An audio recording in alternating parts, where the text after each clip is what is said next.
righteousness changes you from a sinner to a saint. So, for a sinner, I will say, go and sin no more. Are you getting it? But for a saint, he will say, come and sup with me, and I with you. So righteousness is invitation to come and dwell in the sacred place, to come and be with God. Are you getting this? Forgiveness of sin is you have been set free. A sinner forgiven is a sinner forgiven. He is still a sinner. He was just forgiven. Are you getting what I'm saying? If you give someone prerogative of mercy, he was a murderer that was given prerogative of mercy. In his record, he's still a murderer. You getting what I'm saying? But in righteousness, your status is changed. That thing that you did is cleared out, and you are given a new status. Righteousness produces relational status, and this is where we are ending. Righteousness produces what? Relational status. The New Testament presents righteousness as a relational status, not merely a moral achievement. God's way of restoring humanity into right standing with himself is through the gift of righteousness. God's way of restoring humanity into right standing with himself is through the gift of righteousness. Now, what do I mean by that relational status? Status means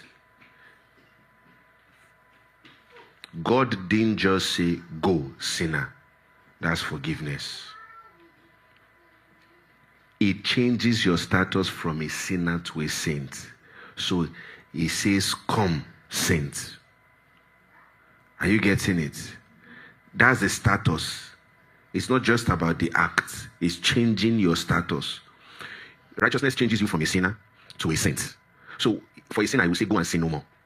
Are you getting it? But for a saint, he will say, come and sup with me, and I with you. So righteousness is invitation to come and dwell in the sacred place, to come and be with God. Are you getting this? Forgiveness of sin is you have been set free. A sinner forgiven is a sinner forgiven. He is still a sinner. He was just forgiven. Are you getting what I'm saying? If you give someone prerogative of mercy, he was a murderer that was given prerogative of mercy. In his record, he's still a murderer. You get what I'm saying? But in righteousness, your status is changed. That thing that you did is cleared out, and you are given a new status. Are you understanding this? Let's look at an Old Testament text, and we'll draw the curtain. We'll draw the curtain there. Zechariah 3. Let's read from verse 1 to verse 5. I have a flight by 6 a.m., you know. Zechariah 3, verse 1 to 5. Zechariah 3, verse 1 to 5. Let's read. 1, 2, go. Now, this Joshua, you know, it's not Joshua in the book of Joshua. This Joshua, okay. Haggai, is that how it's pronounced? 2, verse 4. Show it. This one is 1,000 years after that Joshua. This Joshua is the high priest that worked with Zerubbabel. You know Zerubbabel now. So, this one is a contemporary of Habakkuk, and Ezra.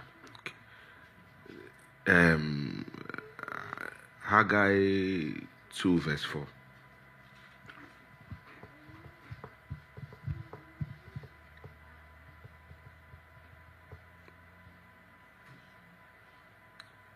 Okay, let's read. 1 to go.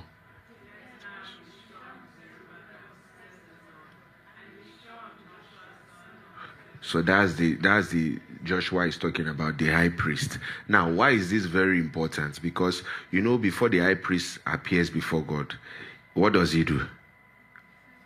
He will cleanse himself. He will offer sacrifices. You get it. What sacrifice is he offering? Of bulls and goats and of goat. Now, let's read that Zechariah 3. So we'll just call it a night. Verse 1. Now let's read 1 to go. So you see that is that guy. Yes. Yes. And Satan standing at his right hand to oppose him. And the Lord said to Satan, the Lord rebuke you, Satan. The Lord who has shown Jerusalem rebuke you. This is not a brand. Is this not a brand plucked from the fire? Yes. What's that filthy garment? His own righteousness. That's how did he appear before God? Through sacrifices of bulls. So God is saying, even with that, he was still looking filthy. Okay? And standing before the angel. Yes.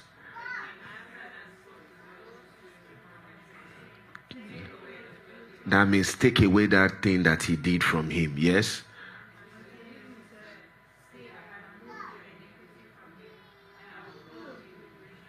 So God gave him, quote and unquote, his righteousness to be able to stand before him.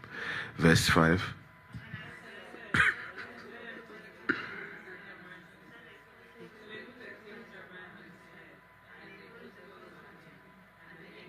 And I'm sure the high priest, he thought he in his mind, he's dressed well, he's clean. What is this? This guy is smelly. Look at verse 8 because of time. See what God said. Here.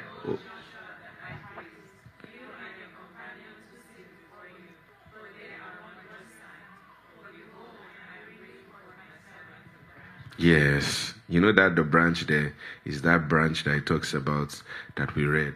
Yeah, okay. For behold,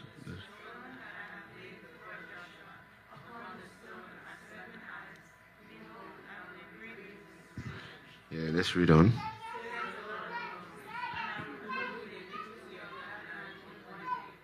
Yes.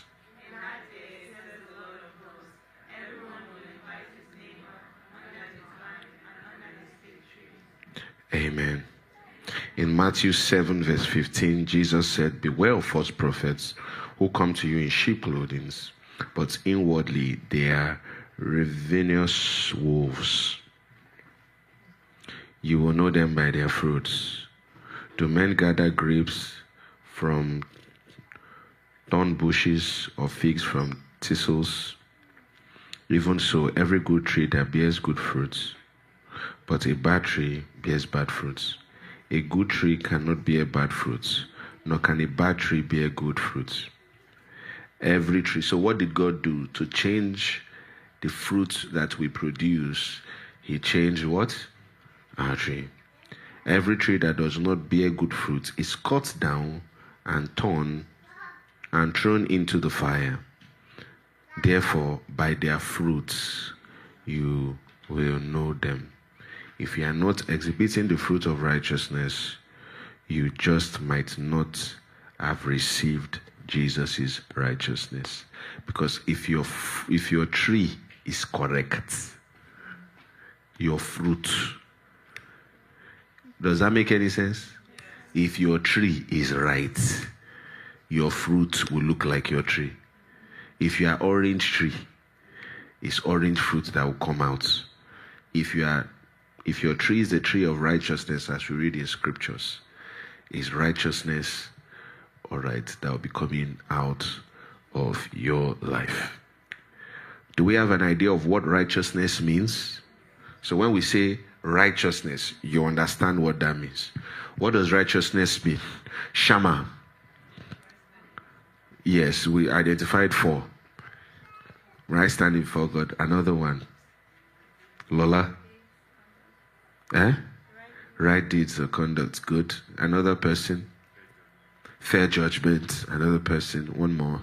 Kindness. Kindness to man. Is righteousness a gift? What's another thing? Does the Old Testament, promise that righteousness will come from a person? Are we righteous by what we have done?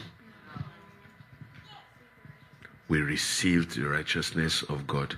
Is somebody more righteous than you? Why? You have the same. How do you have the same righteousness? Because you have the righteousness of God, and you can't be more righteous than God.